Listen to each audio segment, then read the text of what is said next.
Buenas noches. Aquí en otro programa de la Pastoral Social y los mártires riojanos. Y hoy con un tema muy importante, muy sensible, que es la opción preferencial por los pobres. Y aquí tratamos de visibilizar todo lo que se hace como pastoral social en nuestra iglesia y también estos 4 mártires riojanos, cómo lo vivieron a fondo, entregándose por el Evangelio y por Jesús.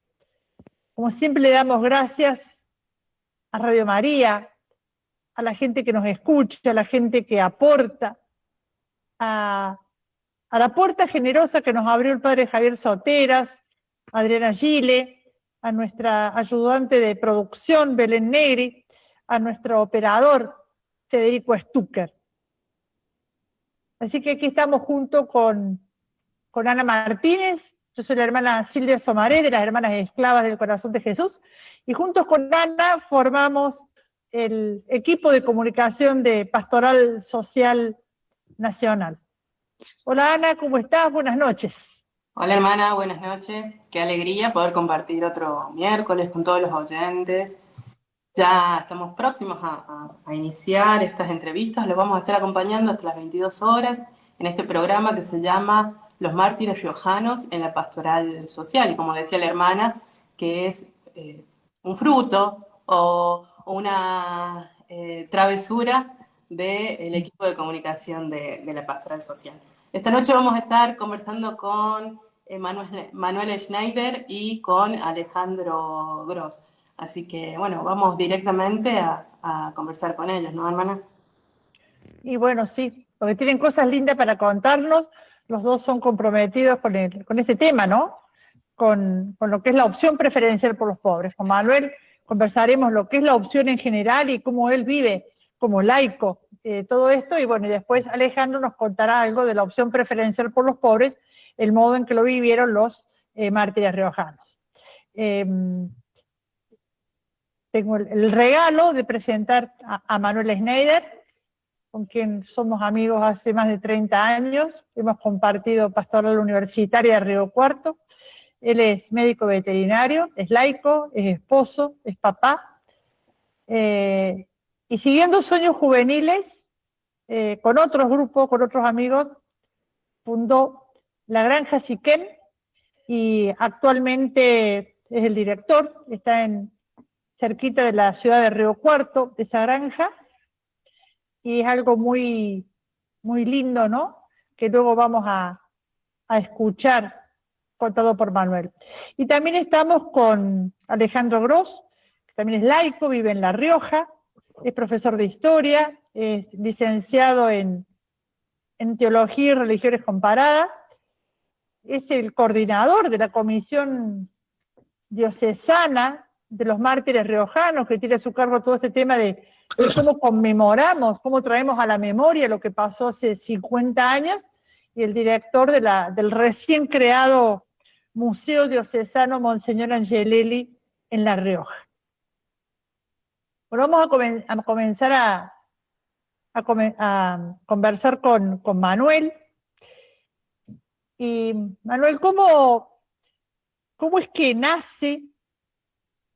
¿Y qué es la Granja Siquem? ¿Qué es la razón por la cual te hemos convocado y en donde se ve reflejada esta opción preferencial por los pobres? ¿Cómo nace y qué, no?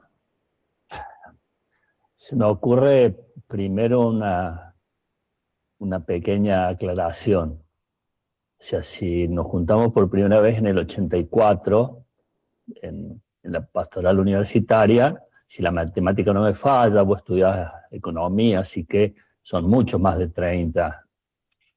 Te dijiste que eran 30 años. Bueno, pero si digo más, aparece nuestra edad. Sí, bueno, está. Bueno, ahí comenzó.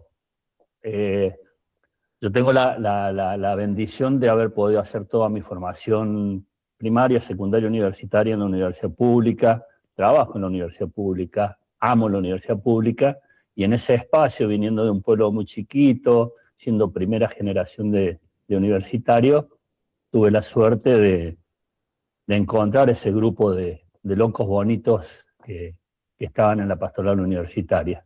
Y ahí todos empezamos a soñar cosas, cada uno con sus sueños, ¿no?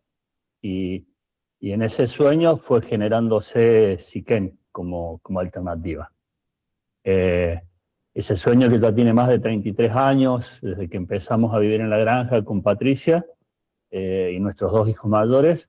Patricia es tu esposa. Es mi esposa, sí, y superó ampliamente, digamos, la realidad lo superó. O sea, nace como ideales de jóvenes universitarios que soñábamos, y con esta cuestión, la opción por los pobres, aquellos que no habían tenido las oportunidades que habíamos tenido nosotros, y se fue creando una gran familia. O sea, nace de esa manera, y que Siquén es una gran familia. En casa, junto con Patricia, viven 10 chicos con diferentes problemáticas sociales derivadas por la justicia. En esta última etapa, las problemáticas fueron cambiando a los 30 años, ¿no?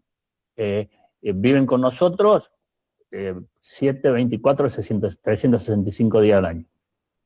De 13 el más chico a 19 que tiene el más grande. Y después 40 chicos que van y vuelven en un colectivo que tenemos institucional. Insisto, ese sueño que era una familia, una chacra y una casita, hoy tiene un colectivo institucional que lo manejan los mismos chicos, y ahí vienen a primera hora de la mañana 40 pibes que se van a la noche, de lunes a viernes, y ahí tenemos todo un sistema armado de escuela primaria y secundaria que tiene la asociación civil. Por la tarde los más grandes se suman a las producciones. O sea, en estos 30 años los primeros egresados que hubo de la escuela y los primeros pibes que tuvimos nosotros, que ya tienen 40 años aproximadamente, armaron una cooperativa de trabajo, de producción, donde los chicos de la escuela se suman a esas actividades. Y si tenés que decir, es la convivencia, la escuela, la cooperativa. O sea, ese es el micromundo Siquén. Después están todo el tema de articulaciones, ¿no? Un resumen muy sintético de lo que es nuestro mundo. Y también agregar que quien empujó un poco esto es un cura que nos mira desde el cielo, que murió en la pandemia, el padre Jorge Felicia, que yo recuerdo que sabía decir, cuando estábamos en pastoral universitaria, que los chicos de la calle no lleguen a la cárcel. También siempre fue la idea. O sea, laburo en el barrio, todo lo que hacíamos en la catequesis carcelaria, era justamente oportunidades para prevenir. O sea, decir, bueno, cuando se dan oportunidades, ese tenemos el gran desafío social, ¿no? Decir, si no damos oportunidades, ¿con qué criterios juzgamos, ¿no? La imputabilidad, el gran tema. Pero bueno, y con respecto a Jorge, al gordo, digamos, el padre Felicia, lo charlamos la última vez que nos juntamos y recorrimos la universidad. O sea, estaba más loco que nosotros. Manu, buenas noches. Hola, Ana. Bueno, esto de la granja Siquén sin duda lo impulsa la opción por los pobres, que es lo que estamos hablando de esta noche.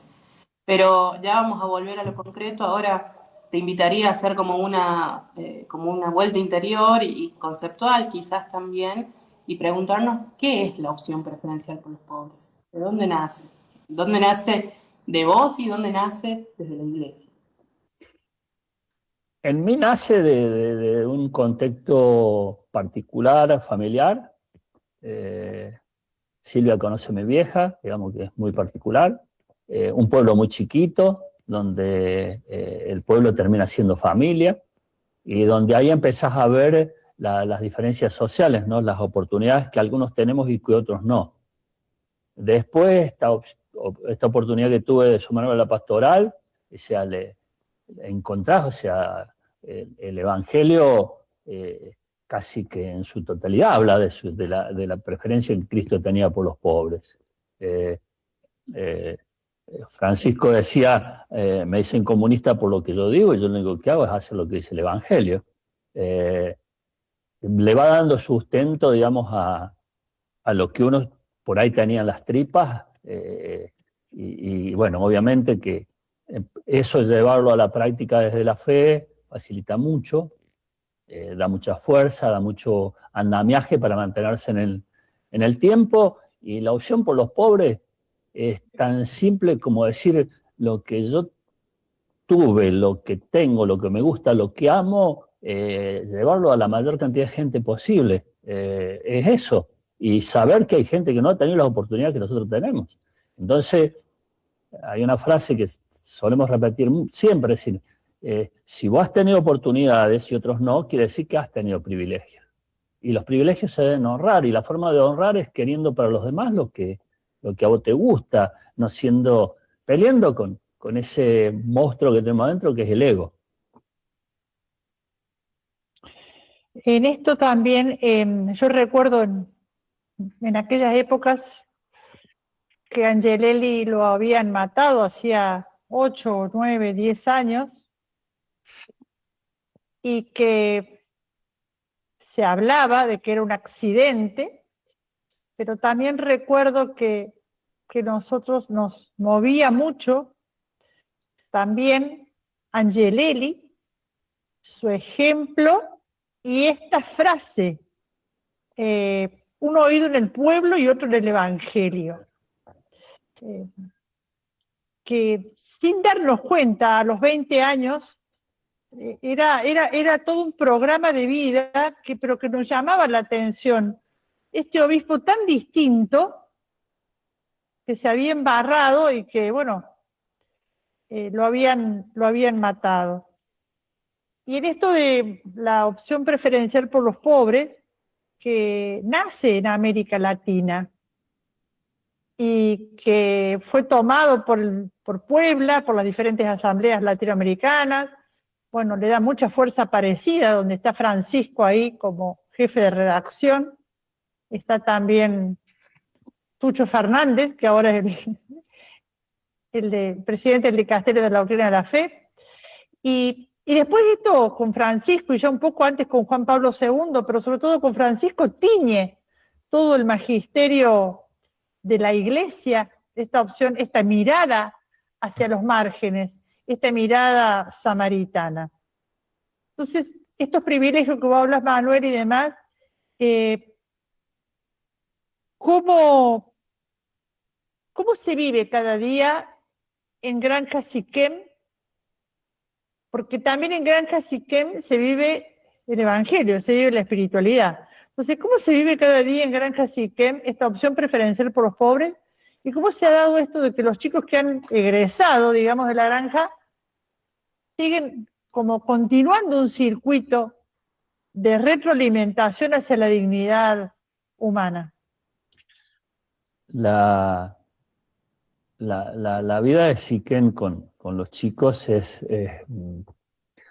tan simple como ir a cuestiones básicas, que es la de mirar los ojos, la de cuando llegamos a cierto grado de vinculación, el abrazo, se sustenta con amor, con alimentación, con educación y con la dignidad del trabajo. Y la dignidad del trabajo, los enanitos de primaria ya la empiezan a soñar, porque la ven en esos hombres hoy de 40, 45 años, que entraron igual que ellos y se quedaron en la cooperativa.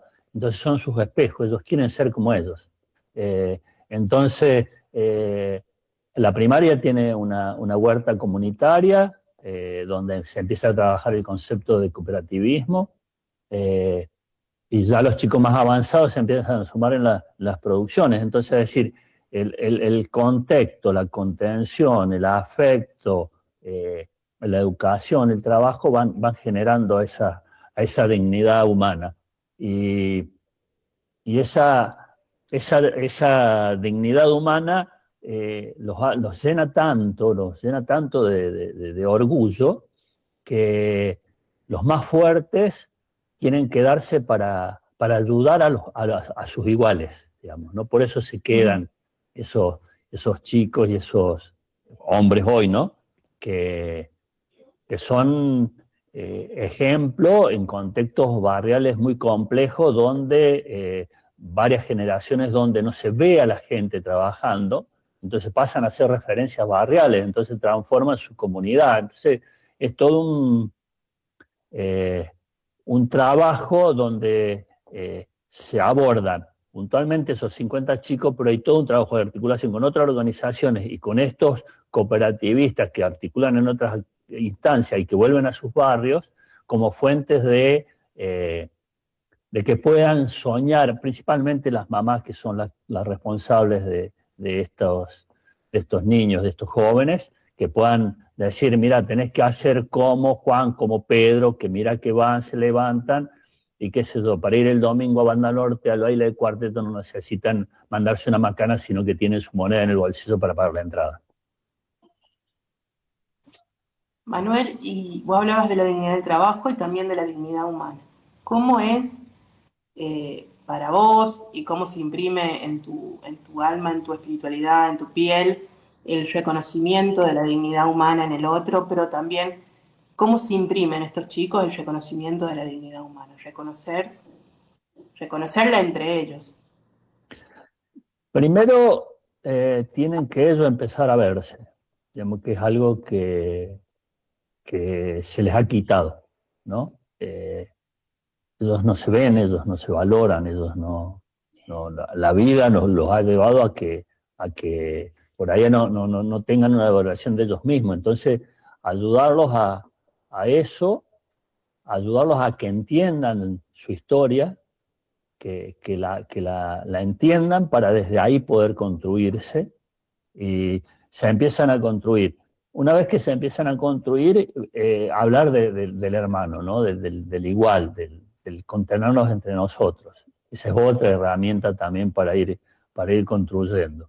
Y después los valores básicos de la convivencia, o sea, esas cuestiones, tristemente, son referencia institucional, porque nos invitan a desayunar a una confitería en el centro y dice que los chicos son respetuosos, que saludan, que no molestan, cosas que para nosotros pasan a ser habituales en el día a día, en el trato entre nosotros. Cuando se sale para afuera, te das cuenta que no son, escucharse, hablar. Nosotros tenemos asambleas diarias muy frecuentes, la forma del uso de la palabra y la forma de adelantarnos a los posibles problemas.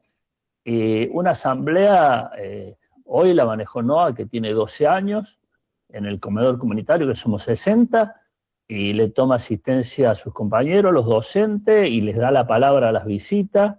Se empieza a jugar de esa forma, digamos, y eso está súper incorporado en el día a día nuestro.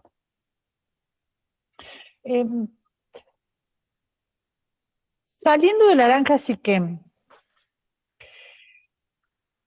es muy difícil hoy explicar y vivir la opción preferencial por los pobres. O bien la vivimos desde un verticalismo, ¿no? Yo estoy bien, te doy lo que me sobra, te doy así. ¿Qué elementos, incluso desde la fe, vos que sos hombres de fe y que eso inculcan también en Siquem, qué elementos o de qué modo vivir la opción preferencial por los pobres en nuestra sociedad? ¿Qué elementos están y qué elementos faltan? Vos en un reportaje una vez dijiste, o trabajamos en la amistad social o no nos vamos a poder cruzar de vereda. Ese es un temón, porque justamente lo mencioné recién, o sea, el individualismo, el egoísmo, el salvarse solo nos ha cruzado a todos, y a ver, ¿cómo lo explico? Desde el Evangelio, clarito, o sea, sos cristiano, sos católico, tenés fe, lo que sea, no podés hablar de amor a Dios si no armas al hermano. O sea, más clarito que eso no hay. ¿Y cuál es el prójimo? bueno, está en cada una de las frases está explicado, desde la fe. Y desde el día a día, yo creo que hay como, estamos anestesiados, porque quienes hacemos algún tipo de opción y lo hacemos realmente desde el amor, eso, cualquier persona que haga eso sabe que recibe mucho más que lo que da. Entonces, si no lo haces, termina siendo tonto. En ese sentido, eso desde lo humano. Y desde lo humano, por otra parte, saber que en la comunidad, en las barriadas, en la gente más humilde, está la esencia de la vida, aprender de ellos, aprender de su sabiduría popular. Tal vez no lo sabemos transmitir o lo hacemos y tenemos cara de vinagre, no soy el más simpático, o sea, no sé por qué no somos más, digamos. Desde la fe es una obligación, por donde lo mires, la opción Sí. de los pobres. Y desde lo humano, es gratificante. Obviamente, o sea, hay pasión, o sea, que hay cruz y resurrección, o sea, eso no hay vuelta que darle, no es todo un lecho de rosas. Ahora, nunca podés construir opción por los pobres, dignificar a la gente desde la limosna y desde la lástima. O sea, puede dar a ser un primer paso si alguien tiene muchísimo hambre y lo necesita, pero después está lo otro. Y lo dice Francisco, o sea, la opción por los pobres y los cambios estructurales. O sea, porque ahí son los dos lugares donde tenemos que trabajar. Y bueno, y lo que mencionabas vos, de última, hasta del egoísmo de hacerlo desde la defensa propia. En las grandes ciudades no se puede caminar más. O sea, no se puede dejar más las casas solas. Entonces, trabajemos por la justicia social para poder estar un poquito más tranquilos nosotros, si queremos ser egoístas. Metí muchas cosas, pero pasa por ahí, digamos, para ponerlo de los diferentes niveles. Manuel, ¿cómo podemos vencer ese letargo, ese adormecimiento que viene quizás de procesos sociales que nos empujan un poco al egoísmo, a la indiferencia? Como cristianos tenemos el Evangelio que nos indica por dónde ir. Que no hay mejor receta y señalamiento que eso, pero claramente muchos no lo podemos ver. Si vos tuvieses que dar una palabra de aliento o de convencimiento desde tu experiencia, desde tu caminar, ¿cuál sería esa receta, ese estímulo que identificás para vencer ese letargo? Cuando me hacía la pregunta me acordaba de una charla que tuvo un médico de Barcelona conocido en algunos ambientes, que es Manuel Sáenz de Agarra, con Francisco, cuando decía, hablamos de lo mismo, vos llenás teatro, le dice Francisco, y nuestras iglesias están vacías.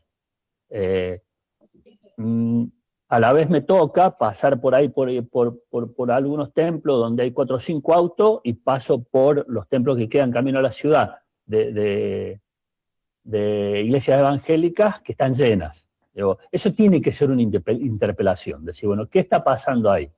Yo ahí lo hago muy simple, para mí es la alegría. O sea, vivir la fe, vivir la opción, vivir el día a día con alegría y transmitirlo, seduce. Y en ese caso, quienes tienen o tenemos algún rol más importante, o sea, poder ser coherentes en el día a día, tratar de transmitir esto con alegría y optar mucho por los jóvenes. Yo creo que ahí es donde está el factor de transformación. A mí, sinceramente, me llama mucho la atención porque decir, bueno, lo decía recién, Angelelli a nosotros nos dio andamiaje para construirnos en nuestra juventud universitaria. Mejor andamiaje que el que dio en esta etapa Francisco es imposible, o sea, nos dio todas las herramientas que necesitábamos para transformar lo que quisiéramos. La agarraron gente que no es de fe a las herramientas, las bancan más gente que no es de fe que gente católica. Y tenemos todo, o sea, tenemos para construir, tenemos todas las herramientas, insisto, desde el Evangelio hasta este último, el papado de Francisco, que lo sigue León, que está en la misma línea, pero lo tenemos que hacer con coherencia, que por ahí no es fácil, porque la opción por los pobres tiene que tener algo de coherencia, y con alegría y con mucho amor, obviamente. Y vos eso lo ves, o sea, vos tenés en Río Cuarto, un curita, dos curitas, tres curitas que tienen esas características, y sus templos están llenos. Y el del lado no. Bueno, ¿qué pasa? Digamos, esas son las cuestiones por ahí para que nos debiesen interpelar, porque aparte, si nos hace bien a nosotros, lo que dije al principio, o sea, también esto ¿por qué no lo vamos a querer para los otros? ¿Por qué no lo vamos a transmitir? ¿Por qué no lo vamos a compartir? Pero bueno, por lo visto no es fácil, porque no estamos teniendo el resultado que quisiésemos tener. Bien, para quienes nos están escuchando y nos están viendo en Radio María, estamos en el programa Los Mártires Riojanos, en la Pastoral Social. Estamos tratando el tema la opción preferencial por los pobres. Estábamos escuchando a Manuel Schneider, que es el coordinador de la granja Siquem en Río Cuarto, en la provincia de Córdoba. Y ya quizás antes de irnos a la pausa musical, que nos deje, Manuel, una frase que a vos en los momentos de dificultad te saca adelante. Porque son muchos los momentos de dificultad, de incomprensión. Financiar todo eso no es fácil. Afrontar muchas cuestiones legales, de diferentes disposiciones. Bueno, esta frase que a vos y a Patricia, tu esposa, lo sacan adelante cuando tienen ganas de decir, bueno, che, esto no va. O vale la pena esto, bueno, te pido que nos dejes algo así, Manuel. Sí, en una frase no es fácil. Yo creo que toda opción que hagamos en la vida, mientras más comunitaria es esa opción, es más difícil de destruir, ¿no? Si vas de individuo a pareja, de pareja a grupo, de grupo a comunidad, digamos, ese tema es importante. Nunca nos caemos todos, siempre hay alguien que te sostiene. Eso por un lado. El estar yendo contra corriente, porque en el mundo de hoy hablar de comunidad, de opción por los pobres, eso está a contramano del mundo, digamos, ¿no? En el caso personal, el agarrarme de la fe es fundamental. La invocación del Espíritu Santo en los momentos críticos son esenciales. El saber que la vida es muerte y resurrección. También esto, ¿no? Decir, ¿para qué vinimos? ¿No? O sea, eso, cuando estás con dudas, es decir, ¿viste? Te empezás a quedar sin fuerza, decir, ¿para qué vinimos? ¿Qué tengo que hacer? Y ahí también los pequeños valores, ¿no? Es decir, hoy el contexto mundial es deprimente, es para, como dirían los muchachos, para el corchazo, digamos. Y sin embargo, cuando te agarras de primero el contexto familiar, la comunidad, las pequeñas cosas, en el caso nuestro, es decir, el niñito que se ríe, nosotros naturalizamos el almuerzo con 60 personas. Y pasó la vez pasada, el que vino, el querido Pino, de Ciudad de los Niños, porque estábamos en una gestión conjunta por una crisis económica de la Ciudad de los Niños de Siquén, y el Pino se sentó y vio a los chicos comiendo cuando él se crió en hogares, digamos, en la Ciudad de los Niños con Barbero, y el loco se quebró porque ves los chicos comer. Entonces, ves esas cosas, que debiesen ser totalmente naturales, pero que son las cosas que te sostienen, decir, bueno, pude hacer algo por el otro, y Bueno, lo otro que Patricia lo repite mucho es si nosotros con la vida que tuvimos, las opciones que tuvimos, tenemos tanta mugre, ¿cómo nos va a querer estos chicos que no tuvieron ninguna de las opciones que tuvimos nosotros? ¿No? El famoso la cigüeña que hubiese pasado si la cigüeña, en vez de dejarte en la casa, te dejó en otra, ¿no? O sea, la empatía. La empatía es algo muy importante también. Primero, trayecto histórico, sustento político y social del trayecto histórico, y la empatía, o sea, no juzgar, el ejercicio de juzgar, que lo tenemos tan incorporado con tanta facilidad, y juzgar sin fundamento, como hacemos frecuentemente. Cuando vemos trayecto histórico y somos empáticos, por ahí nos da vergüenza nuestra vida. Sí. Esa podría ser, nos da vergüenza nuestra vida, podría ser la frase. A mí me queda resonando lo que dijiste casi al principio, ¿no? Que cuando tenemos oportunidades, en realidad son privilegios, y sí, cuando los derechos no están garantizados, lo que naturalizamos como oportunidades son privilegios, y caemos en lo que muchos dicen lamentablemente, que el pobre es pobre porque quiere. Antes de despedirnos, te agradezco muchísimo que nos hayas acompañado, que nos hayas iluminado también con el día a día, cómo lo caminás, con el compromiso social que tenés, con tu compromiso con los pobres, y bueno, que nos hayas abierto la oportunidad para conocer eso también. Antes de ir al espacio musical, recuerdo en Dilexité todavía se nota la pluma de Francisco. En un momento nos interpela y nos invita a pensar. Dice, cuando uno va caminando por la calle y de repente ve a una persona en situación de calle durmiendo, ¿cuál es la reacción de uno? El miedo, lo interpreta como un bulto, la reticencia, o lo vemos como un hermano a quien debemos abrazar. Con esa pregunta te agradezco, Manuel, porque vos estás del lado de quienes abrazan a esos hermanos, y bueno, nos vamos a un pequeño espacio musical.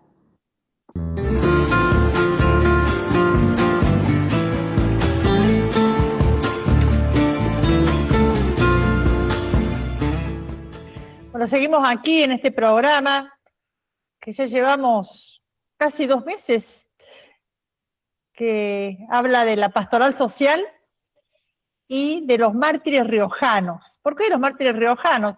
Uno, porque fue una opción de la Conferencia Episcopal Argentina que este año se tuviera como inspiración y se hablara de ellos, ¿no? Como esta gente que dio su vida por el Evangelio y por sus hermanos. Y se cumplen 50 años de su entrega martirial. Y justamente lo hicieron en este contexto de pastoral social. Ahora vamos a conversar con Alejandro Gross, a quien hemos presentado antes, ¿no? Que sobre todo diremos que él nos dice que le digamos a Ale, que bueno, tiene una tarea muy linda ahora, que es coordinar diocesanamente todo lo que es la conmemoración y actividad de los mártires riojanos. Bueno, buenas noches, Alejandro, y contanos un poquito cómo se prepara la diócesis durante todo este año jubilar para conmemorar este regalo que Dios le hizo a la diócesis, aunque fue cruento, pero tener en esa tierra riojana tan por ahí, que no se la considera, no se la tiene en cuenta a nivel político, geográfico, económico y demás, Dios estuvo presente ahí con este regalo. Bueno, ¿cómo se preparan, Alejandro? Bueno, muy buenas noches para todo el equipo de Radio María. Buenas noches, hermana Silvia, Ana. Una alegría compartir desde La Rioja, desde esta tierra de los mártires, esta tierra federal, bueno, lo que venimos viviendo, sintiendo, preparando el corazón para la celebración y las conmemoraciones que ya se nos vienen muy prontito, ¿no?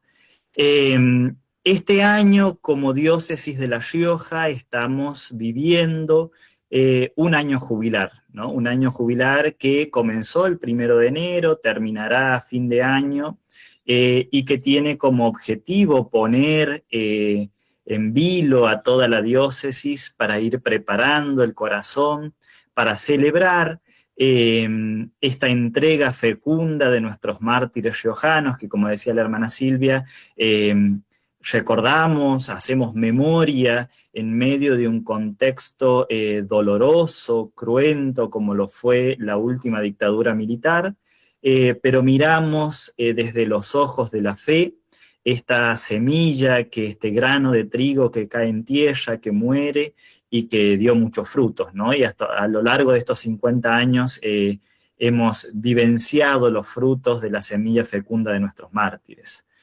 Bueno, como diócesis estamos en este camino preparando el corazón. Ya desde el año pasado nuestro obispo, Monseñor Dante, nos convocó a hacer vida un sueño que era formar una comisión diocesana de los mártires riojanos, una comisión que entienda todos los aspectos que tienen que ver con nuestros mártires, desde la catequesis hasta la organización de los espacios y los sitios de memoria, como así también los materiales que vamos preparando, compartiendo. Esta comisión diocesana está integrada por hermanos y hermanas que pertenecen a distintos puntos de nuestra diócesis de La Rioja. Muchos de nosotros vivimos acá en la capital, pero muchos también hacen su presencia desde Punta de los Llanos, ¿no? El lugar de martirio de Monseñor Angelelli, desde Chamical, ¿no? Desde el Museo de los Mártires, desde Bajo de Lucas, ¿no? El lugar de martirio de Carlos y Gabriel, como así también tenemos en nuestra comisión presente hermanos y hermanas de Sañogasta, ¿no? El lugar del martirio de Wenceslao Pedernera. Y en este tiempo especialmente estamos ya preparando el mes de los mártires, que comienza muy prontito el 17 de julio con la conmemoración litúrgica, la fiesta litúrgica de los mártires riojanos. Alejandro, metámonos de lleno en la vida de los mártires. ¿Cómo vivieron ellos, cada uno de ellos, la opción preferencial por los pobres cuando llegaron a esta tierra y se dieron con una tierra sedienta? Sí, hace rato, muy lindo, hacían referencia, ¿no? Que la opción preferencial por los pobres es una opción que nos viene dada desde Jesús, ¿no? Jesús hizo una opción preferencial por los pobres, por los marginados, por los excluidos, por aquellos que nadie tenía, aquellas que nadie tenía en cuenta, y que, bueno, Él los puso, ¿no? En el centro, en el lugar central de su predicación del reino de Dios.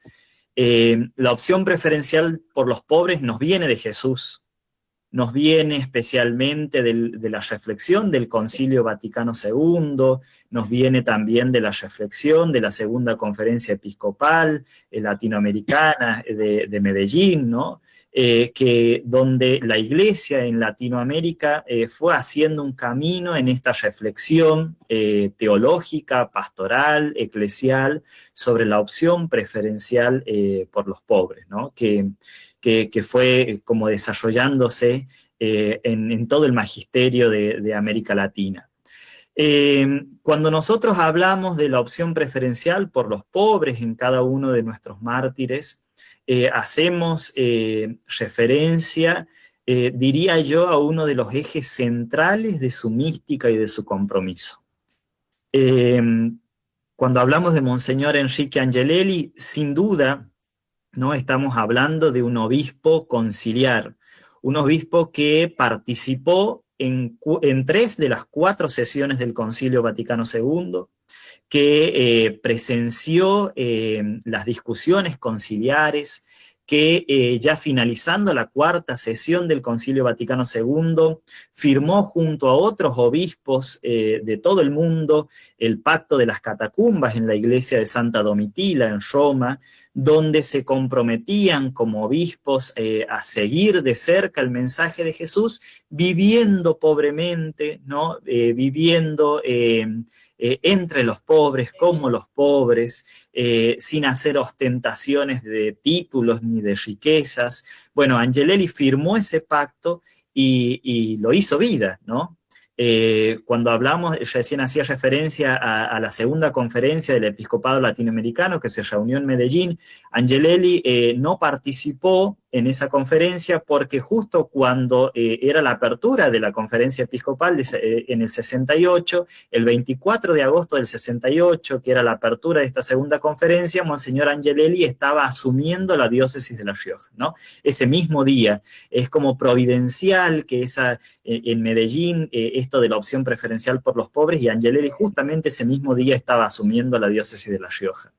Angelelli hizo carne la opción preferencial por los pobres, ¿no? Lo vemos que todo su ser estaba impregnado por esa opción, lo vemos en las fotos cuando se acerca muy gentilmente a los ancianos, a los jóvenes, a los niños, ¿no?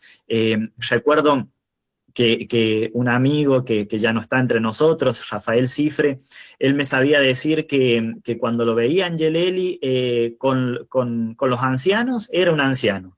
Cuando lo veía Angelelli con los adultos, era un adulto. Cuando lo veía Angelelli con los jóvenes, era un joven. Y cuando lo veía Angelelli con los niños, era un niño, ¿no? Tenía esa capacidad de poder presentarse ante la otra persona de igual a igual, ¿no? Abrazar, acompañar, escuchar la voz, ¿no? Esas fotos que nos dicen tanto de Angelelli compartiendo las Eucaristías, las mesas, entre los barrios más marginados de nuestra ciudad y también en el interior provincial, y cómo se les acercaba también para darle voz, escucharlos, grabarlos, ¿no? En toda la presencia de Angelelli en su pastoral está impregnada por la opción preferencial por los pobres. Y cuando hablamos de Carlos y Gabriel, sin duda, cuando hablamos de Gabriel, hablamos de un sacerdote que, habiendo nacido en Francia, optó por una vida misionera, llegando primero a México, después a Corrientes y finalmente a La Rioja, ¿no? Cuando llega a La Rioja, Angelelli le propone ir a Chamical y él le dice, bueno, sí, yo voy a ir a Chamical, pero quiero hacer una experiencia que ya en Europa, especialmente en Francia, donde él venía, era una experiencia que estaba como muy en boga, ¿no? La experiencia de los curas obreros, y él se va a un barrio de Chamical, se instala a vivir entre los pobres de Chamical, andaba en bicicleta, tenía una carpintería, ¿no? Y desde ahí comenzó a vivir esta búsqueda espiritual, ¿no? Cerca de los pobres y marcados por esta opción. Y cuando hablamos de Carlos de Dios Murias, ¿no? Hablamos de un sacerdote joven que optó con toda su vida, desde el carisma franciscano, ¿no? Desde la pobreza franciscana, vivir entre los pobres y anunciar con valentía el Evangelio, ¿no?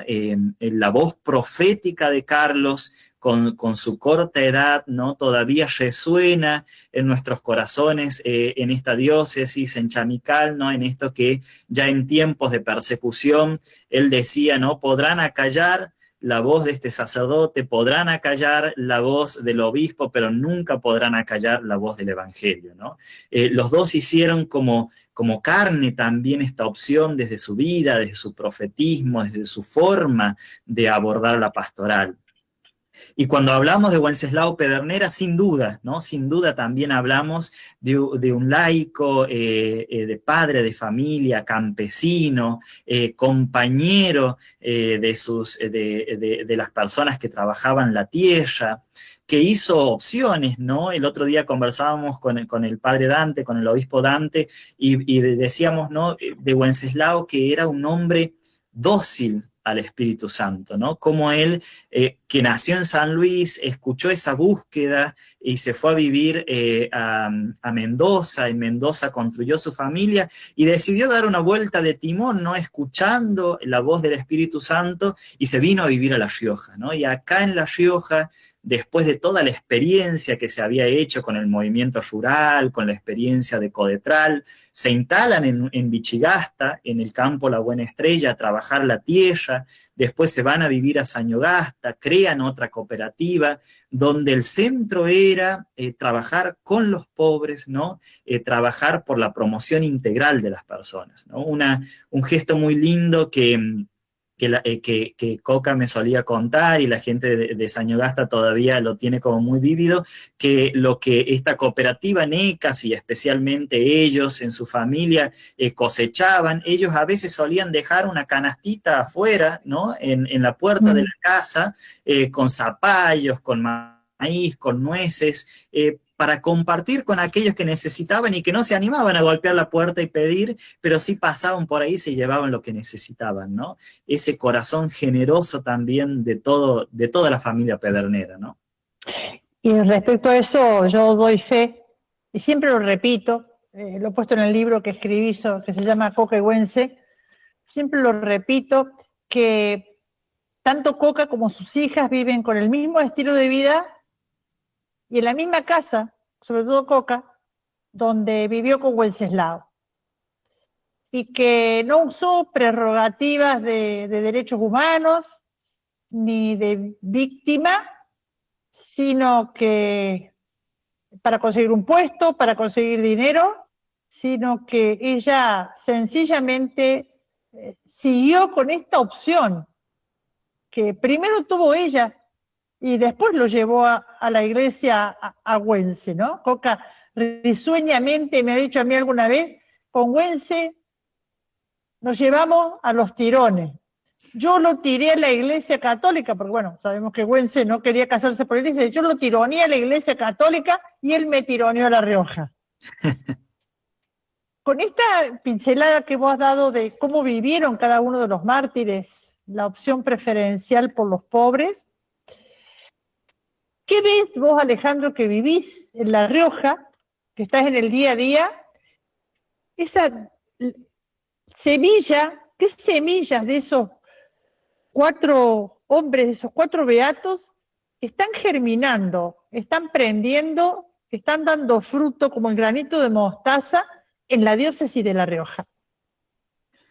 Bueno, a 50 años mirar, ¿no? Esta siembra fecunda de los mártires y reconocernos iglesia martirial, es también reconocer esto que decís vos, hermana, ¿no? De cómo fue y va dando vida también a la diócesis de La Rioja la siembra de ellos, ¿no?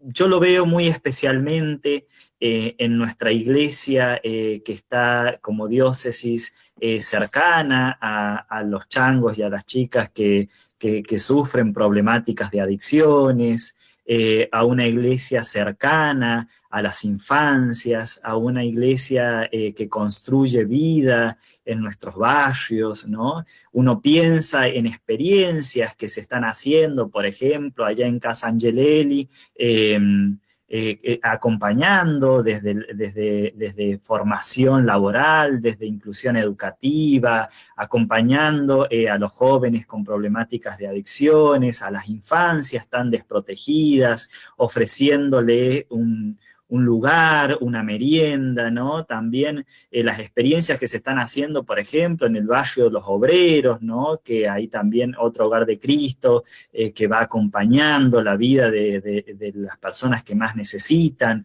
En la nueva parroquia, Beatos Mártires Riojanos, donde también se están haciendo muchas acciones que van en consonancia con este espíritu martirial, con esta herencia martirial. Y pensar en la diócesis de La Rioja, digo, también en esto que Angelelli insistía mucho en su mensaje, en algo que el Concilio Vaticano II nos hablaba, que era la corresponsabilidad, ¿no? La corresponsabilidad, de sentirnos todos responsables del camino eclesial. Hoy el término es sinodalidad, ¿no? Y hoy hablamos de sinodalidad, y en eso estamos, ¿no? y por eso estamos intentando construir una iglesia sinodal, una iglesia donde las voces de todos sean escuchadas, ¿no? Hay una frase que viene de la opción preferencial por los pobres, que viene de toda la tradición teológica latinoamericana, que dice, ¿no?, de ser, que se buscaba ser la voz de los que no tienen voz, ¿no? Y hoy hablamos que los que no tengan voz, ¿no? Los que no tienen voz tengan voz, o sea, que sean escuchados, ¿no? Y tiene que ver con esto, con la construcción sinodal, con la construcción de una iglesia donde aquellos que nunca tuvieron voz puedan ser escuchados. Yo veo en nuestra iglesia riojana esas semillas que poco a poco van germinando y van fecundando nuestra diócesis. Es muy, muy hermoso, como vos decís, Alejandro, poder ser testigos también de esas semillas que sembraron los mártires y que hoy vemos pequeños brotes, ¿no? Y cómo se va esparciendo. Contanos un poquito, ya casi estamos llegando al final, pero rápidamente contanos cómo es esto y cómo va lo del Museo de Angelelli. Bueno, sí, el pasado 9 de junio se firmó un convenio de mutua cooperación entre el obispado y organismos del Estado provincial y del Estado municipal para la creación del Museo Diocesano Monseñor Enrique Angelelli. Este museo, quien está a cargo y va a dirigir el museo, va a acompañar, es nuestra diócesis, ¿no? Es un museo diocesano que va a funcionar, por ahora estamos acondicionando, estamos haciendo todo un trabajo en el Salón San Nicolás, que está en el atrio de la catedral, cuando uno entra a la Catedral de La Rioja a mano izquierda. Ahí va a funcionar el Museo Diocesano Monseñor Enrique Angelelli, y por ahora estamos haciendo un arduo trabajo de seleccionar, de catalogar las piezas que a lo largo de estos 50 años en el obispado se guardaron, ¿no? Pertenencias de Monseñor Angelelli, documentación, documentos personales de él, ¿no? Para mí es una gracia en todo este tiempo abrir cajas y encontrar regalos, ¿no? Porque la verdad es que los vivo así como regalos, elementos que pertenecieron a él y que nos hablan de sus opciones, incluso reliquias, ¿no? Durante todos estos años se guardó una valija con la ropa que él llevaba puesta el día del asesinato, y todo eso estamos haciendo todo un trabajo, ¿no?, de preservación de todo eso, con un gran equipo de museólogas, de trabajadoras que el Estado provincial nos ha aportado para poder realizarlo, ¿no? Y la idea es, como diócesis, poder mostrar bueno, la pastoral de Monseñor Angelelli a través de este museo diocesano. Bueno, un poco para ir cerrando, Alejandro, que nos cuentes un poquito, en un par de minutos, porque nos espera la Virgen con el rosario, que nos cuentes un poquito cuál fue, puedo decir, de los regalos que recibiste y que viste la opción por los pobres de Angelelli al abrir o al estar como testigo de esto. Yo recuerdo ahí una nota en la página web de la Diócesis de La Rioja, hay muchísimos testimonios y cosas que pueden ver, pero recuerdo que una hermana de mi congregación decía que cuando él hacía la genuflexión se podía ver el color de medias que tenía porque tenía un agujero en la suela de su zapato. Ahí se veía esto de caminar, ¿no? Y caminar con los zapatos que tenían los pobres. Porque sí, otra vez la junta de religiosas le regalaron un pullover y al otro día vieron el mendigo que estaba en la puerta de la catedral con el pullover que le habían regalado. ¿Con qué regalo te encontraste o cuál fue el que más te conmovió? Y ya con esto cerramos el programa. Bueno, sin duda, una de las cosas que más me conmovió a mí y a todo el equipo, ¿no?, de trabajadoras que están en esto, es encontrarnos con esa valija, ¿no?, con la ropa que él llevaba ese día, y su vestimenta, que vestía muy pobremente, ¿no?, una sotana desgastada, una cosa que nos llamó mucho la atención, que está remendada, y remendada posiblemente por él, ¿no?, y desgastada por el uso, llevaba puesta ese día una camisa también desgastada, y uno se va encontrando con esos signos, ¿no? Pero también, por ejemplo, entre las pertenencias y las cosas, él guardaba fotos que la gente le regalaba y fotos que él mismo tomaba, ¿no? De las personas con las que él se acercaba en la diócesis, y me parece que esos son como signos, ¿no? Signos de esa opción preferencial de estar cerca de quienes más lo necesitan, ¿no? Quienes más necesitaban tener cerca a su pastor, ¿no? Esos fueron, y así muchos, pero realmente muchos regalos que uno va descubriendo en este tiempo de gracia. Qué lindo, qué fuerte y cuánta gracia derramada hay en eso. Te agradecemos muchísimo, Alejandro, por tu compromiso, por estar esta noche acá y por regalarnos estos minutos y tu descripción, sobre todo, ¿no? Tan certera. Bueno, vamos cerrando este programa, ya casi son las 22 horas. Agradecemos a todos quienes nos acompañan, a quienes hacen posible este programa, al padre Javier Soteras, y bueno, nos despedimos hasta el próximo miércoles. Ahora vamos a rezarle a María. Y el próximo miércoles tendremos un tema muy importante en el cual nos da cátedra Wenceslao. Vamos a tratar el tema del perdón. Así que nos encontramos en este programa que se llama Los Mártires Riojanos en la Pastoral Social, el próximo miércoles a las 21 horas, que la Virgen y que los beatos mártires riojanos nos bendigan, nos acompañen y nos inspiren a servir el Evangelio como lo hicieron ellos. Hasta el miércoles. Buenas noches.